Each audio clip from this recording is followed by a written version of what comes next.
एक साहूकार था, उसके 7 बेटे और एक बेटी थी। तो दिवाली का त्यौहार आया तो घर की लिपाई पुताई करने वास्ते मट्टी लानी थी। तो 7 बहू और वो बेटी मट्टी लेने वास्ते गई।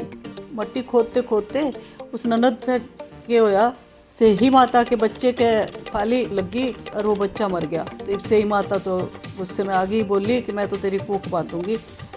उस ननद ने अपनी सारी भाभियों से खुशामद करी कि कोई मेरे बदले कूख बंधवा लो।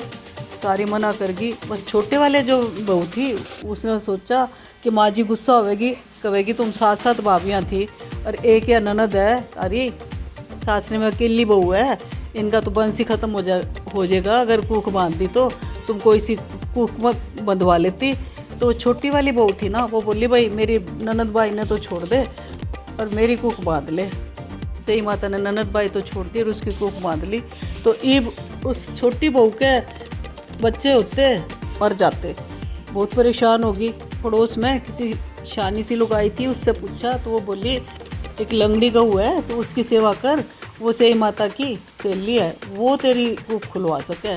तो साहूकार की बेटे की बहू सुधियाँ उठती, जाके सारा गोबर बुहारी कर देती, उसके वास्ते पानी भर के रख देती, चारा भर के रख देती। गऊ माता सोचती कि ऐसा कौन पुण्य आत्मा आ गया जो मेरा सारा काम कर जाए रोज। बहुत दिन हो गए थे काम करते करते उसने। तो गऊ माता ने सोचा मैं छुप के देखूं कि कौन मेरा ये सब काम कर जाए। तो देखा गऊ माता ने कि साहूकार के बेटे की बहू छोटी वाली सारा काम करे। बहू से बोली कि भाई तै मेरा इतनी सारी सेवा करने लग रही है, बता तने क्या चाहिए। तो वो बोली कि भाई आप मेरा काम करो तो बताऊं। तो बोली बता। साहूकार के बेटे की बहू बोली कि सो माता आपकी भाईली है। बोली हाँ। तो बोली उसके पास मेरी कूख बंधी हुई है, आप मेरी वह कूख छुड़वा दो। तो गऊ माता बोली कि ठीक है आप चलेंगे उसके पास। दोनों जनी चल पड़ी, से माता के पास पहुंची। तो वो बोली अपनी भाईली ने देख के, गऊ माता ने देखे कि भाईली बहुत दिनों में आई भाई। बोली हाँ बेबे याद आवे थी, मैं आ गई बैठी। सही माता बोली कि मेरे सिर में ना जूं पड़ गया है।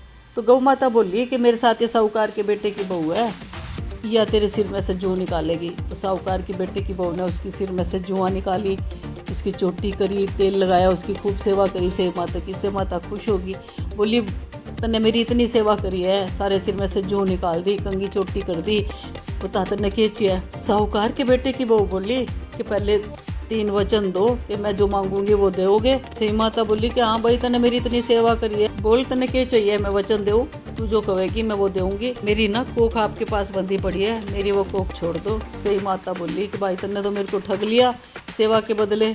बोली अब तो वचन दिया है तो तेरी तो कोख खोल लूँगी।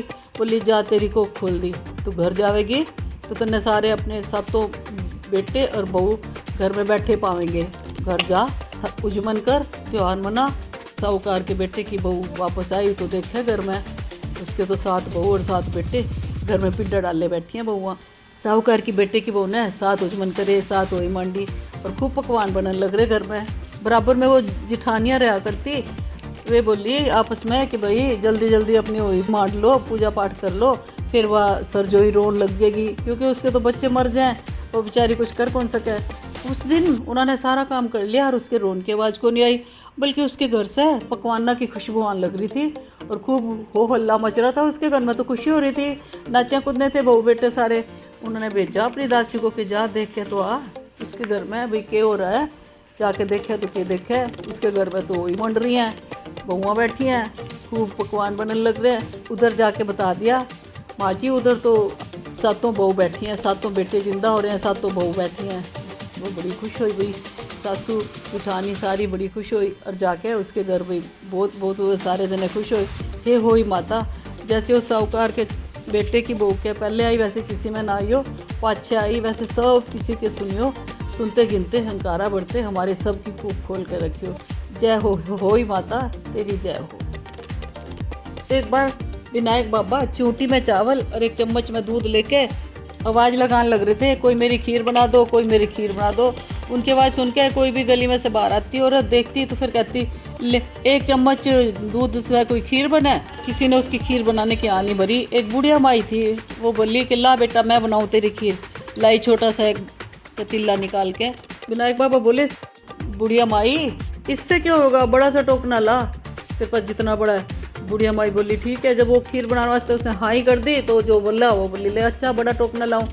विनायक बाबा बोले इस टोकने ने चूल्हे पे धर दे, और उन्हें अपना चमचा जैसे ही उसमें डाला दूध का, वो तो दूध से भर गया। और चावल डाल दिए तो खीर उसने नीचे, बुढ़िया माई ने खीर बनानी शुरू कर दी। दूध का टोकना भर गया और उसमें उस हिसाब से चावल हो गए। तो खीर बने थी तो विनायक बाबा बोले बुढ़िया माई खीर बने इतने में घूम फिर आऊँ। बोली अच्छा। तो पीछे से खीर तो बन गई और खीर बन के निकलने लग गई बाहर कि बुढ़िया माई क्या करे। तो बुढ़िया माई ने क्या करा, खीर भर भर के बर्तनों में जितनी भी निकले थी, कोई चक्की के पीछे रख दी, कोई चूल्हे पीछे रख दी, कोई किवाड़ पीछे रख दी, जहाँ रखी गई वहाँ रख दी। फिर भी उफनती रही तो उफनती उफनती खीर खा ली, अपने बेटे पोता ने खवा ली। खीर बन के तैयार होगी। फिर इतने में विनायक बाबा आ गए। विनायक बाबा ने देख के बुढ़िया माई बोली कि विनायक जी तारी खीर बन गई, भोग लगा लो। विनायक बाबा बोले कि मैंने तो भोग लगा लिया था, जब तन्ने खाई तेरे परिवार ने खाई, तन्ने चौकी पीछे रखी, चूल्हे पीछे रखी। तो बुढ़िया माई बोली आपने भोग लगा लिया, मेरे भी परिवार ने खा ली, तो मैं इस खीर का क्या करूँ। तो विनायक बाबा बोले कि जा सारे गाँव ने नो दिया कि भी मेरे घर खीर का भोग लगाओ, खीर खाओ। बुढ़िया माई बोली कि लोग कहेंगे इसके घर में खाने तो दाने कौन थे, गाँव नोंदन लग रही है। विनायक बाबा बोले कोई बात नहीं, तो गाँव ने नो दिया। बुढ़िया माई गई, सारे गांव ने नो दिया खीर का पकवान खाओ, मेरे घर में आओ। सारे जने, सारा गांव आया, सारा गांव खीर खा के चला गया। इतनी बरकत हुई उस खीर में। तो बाद में तो बुढ़िया माई बोली कि विनायक बाबा तेरे वास्ते तो खीर बची को नहीं। तो बोली कोई बात नहीं बुढ़िया माई। इस टोकने ने ढक, बुढ़िया माई ने टोकना ढका तो वो तो फिर खीर से भर गया टोकना। बुढ़िया माई बोली कि विनायक जी महाराज हमने तो सब ने खा ली, सारे परिवार ने खा ली, अब अपनी इस खीर ने तू ही सिमटा।